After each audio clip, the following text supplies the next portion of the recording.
నమస్తే yours, welcome back to my channel. ఈ వీడియోలో మనము డిఫరెన్షియల్ ఈక్వేషన్స్ని లాప్లాస్ ట్రాన్స్ఫర్ మెథడ్తో ఎలా సాల్వ్ చేయాలన్న గురించి అయితే ఈ వీడియోలో డిస్కస్ చేయబోతున్నాం.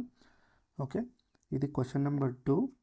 ఓకే, ఈ క్వశ్చన్ని మనం లాప్లాస్ ట్రాన్స్ఫర్ మెథడ్తో ఎలా సాల్వ్ చేయాలో చూద్దాం. డిఫరెన్షియల్ ఈక్వేషన్ని okay, solving initial value problem by using Laplace transfer method. Okay, ఇదైతే మనకి డిఫరెన్షియల్ ఈక్వేషన్ ఇచ్చాడు, ఇదైతే మనకి ఇనిషియల్ కండిషన్స్. ఓకే, నేను ఆల్రెడీ చెప్పినట్టుగా ఇనిషియల్ కండిషన్ ఏంటి, ఇక్కడ ఉన్న మనకి ఇండిపెండెంట్ వేరియబుల్ వాల్యూ, ఇక్కడ ఉన్న ఇండిపెండెంట్ వేరియబుల్ వాల్యూ అనేది సేమ్ ఉండాలి. ఇండిపెండెంట్ వేరియబుల్ అనేది ఎక్స్ అయ్యుండొచ్చు, లేకుంటే టీ అయ్యుండొచ్చు, variable etcetera. Okay, independent variable అనేది మనకి ఎక్స్లో ఉండొచ్చు, టీలో ఉండొచ్చు మనకి. ఓకే, ఇది ఇక్కడున్న వాల్యూ సేమ్ ఉంటుందని మనం ఇనిషియల్ వాల్యూ కండిషన్ అంటాం. ఇది గుర్తుపెట్టుకోండి. ఇక్కడ మనకి y double dash plus 16y equal to 0 ఉంది. దీనికి apply Laplace on both side.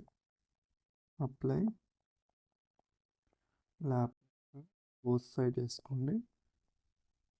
Apply Laplace on both side చేస్తే Laplace of y double dash plus 16y equal to Laplace of 0.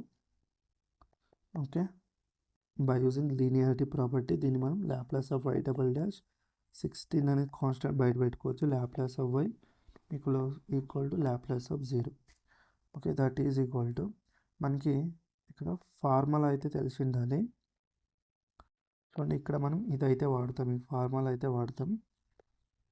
Laplace apply చేస్తే ఇది జనరల్గా ఇది ఒకటి గుర్తుపెట్టుకుంటే చాలు మీరు. Okay, Laplace of y raised to the power of n equal to s raised to the power of n capital y of s minus s raised to the power of n minus 1 y of 0 minus s raised to the power of n minus 2 y dash of 0. ఇది గుర్తుపెట్టుకోండి. First దీనికి Laplace apply చేస్తే n ప్లస్లో ఎంత ఉంది, 2. Okay, దీంట్లో 2 put చేయండి. n ప్లస్లో మనకి ఏమొస్తుంది, ఇది 2 పుట్ చేస్తే మనకి s square y of s minus s of y of 0 minus 2 minus 2 0 అవుతుంది. s raised to the power of 0 1, ఇది y డాష్ ఆఫ్ 1 ఆఫ్ 0. తర్వాత ప్లస్ 16 ఇక్కడ చూడండి, జస్ట్ y మాత్రమే ఉంది. ఓకే, దీనికి లాప్లాస్ అప్లై చేయడం మర్చిపోయానండి. ఇది 16 లాప్లాస్, ఇది జస్ట్ లాప్లాస్ ఆఫ్ y మాత్రమే ఉంది. లాప్లాస్ ఆఫ్ y అంటే ఇది ఏమవుతుందంటే y ఆఫ్ s అవుతుంది. Okay, that is equal to తర్వాత ఇక్కడ గుర్తుపెట్టుకోండి, ఇక్కడ చూడండి లాప్లాస్ ఆఫ్ 16y ఎస్, ఇది లాప్లాస్ ఆఫ్ 0. లాప్లాస్ ఆఫ్ 0 ఏమవుతుందంటే 0నే, ఈ సైడ్ అయితే మనకి 0నే వస్తుంది.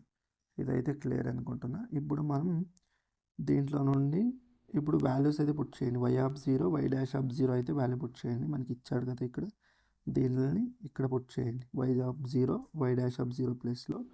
అప్పుడు మనకి ఇది s square y of s minus s y of 0 ఎంత, y ఆఫ్ 0 2 అంటే ఇది మనకి 2s అవుతుంది. 2s minus y dash of 0 ఎంత, -2 minus +2 16 y of s equal to 0. కరెక్టా? తర్వాత దీంట్లో నుండి మనం y ఆఫ్ s కామన్ తీసుకుంటే ఇది ఏమొస్తుంది, s square plus 16 y of s వస్తుంది. ఓకే, తర్వాత మనకి ఏముంటుంది, ఇక్కడ మనకి -2s ప్లస్ 2 ఈక్వల్ టు 0. ఈ టర్మ్ మొత్తాన్ని ఈ సైడ్ తీసుకోండి. ఇప్పుడు మనకి s square plus 16 y of s equal to ఇది మనకి 2s మైనస్ 2 అవుతుంది. ఇప్పుడు y ఆఫ్ s ఏమవుతుంది, మనకి 2s minus 2 by s square plus 16 వస్తుంది. రైట్, ఇప్పుడు ఇది ఏదైతే టర్మ్ ఉందో దీనికి ఇన్వర్స్ ల్యాప్లో దీన్ని అయితే మనకి సపరేట్గా రాస్తుంది. y of s is equal to దీన్ని ఎలా రాస్తారంటే 2s by s square plus 16 minus 2 by s square plus 16. దీనికి apply inverse Laplace on both side.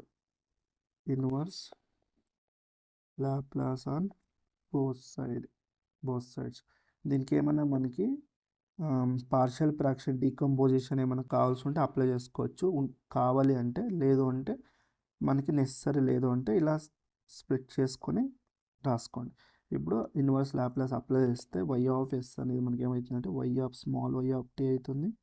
That is equal to, చూడండి 2 అనేది కాన్స్టెంట్, s/s² ప్లస్ 16 అంటే దీన్ని ఇన్వర్స్ లాప్లాస్ ఏమవుతుందంటే cos of 4t. దీని inverse Laplace ఏమవుతుందంటే -2/4 సైన్ ఆఫ్ 4 ఆఫ్ టీ అవుతుంది. 2 1s 2 2s. ఇది మనకు ఫైనల్గా Y of T is equal to 2 cos of 4t minus 1/2 sine of 4t అవుతుంది. This is our required answer. Okay, ఎవరికైనా inverse Laplace apply చేయడం రాకపోతే నేర్చుకోండి, ఇది చాలా ఇంపార్టెంట్. ఈ స్టెప్ అయిన తర్వాత మనం ఇన్వర్స్ లాప్లాస్ అప్లై చేయాల్సి ఉంటుంది. ఓకే, ఇన్వర్స్ లాప్లాస్ అప్లై చేస్తే capital Y of S Y of టీగా కన్వర్ట్ అవుతుంది, స్మాల్ వై ఆఫ్ టీగా. ఓకే, నెక్స్ట్ ఇలా వస్తుంది మనకి. సమ్ బుక్స్లో ఇండిపెండెంట్ వేరియబుల్ ఎక్స్ తీసుకుంటారు, గుర్తుపెట్టుకోండి. ఓకే, నేనైతే ఇక్కడ టీ తీసుకుంటున్నా. ఓకే, మెజారిటీ బుక్స్లో టీ తీసుకుంటారు కాబట్టి జనరల్గా నేను టీ తీసుకుంటున్నా. ఓకే, ఇదైతే గుర్తుపెట్టుకోండి. సమ్ బుక్స్లో ఎక్స్ ఇచ్చిండొచ్చు, ఇక్కడ ఎక్స్ తీసుకుంటారు కొన్ని బుక్స్లో. ఓకే, అలా అని కన్ఫ్యూజ్ కాకండి. ఓకే, ఇదైతే అర్థమైంది కదా మీకు. ఇదైతే లాప్లాస్ ట్రాన్స్ఫార్మ్ అప్లై చేసి మనం డిఫరెన్షియల్ ఈక్వేషన్ అయితే సాల్వ్ చేయడం. మీకు ఈ వీడియో నచ్చితే వీడియోకి అయితే లైక్ చేయండి, షేర్ చేయండి, ఛానల్ని అయితే సబ్స్క్రైబ్ చేసుకోండి. అందరికీ ధన్యవాదాలు. జై భువనేశ్వర్.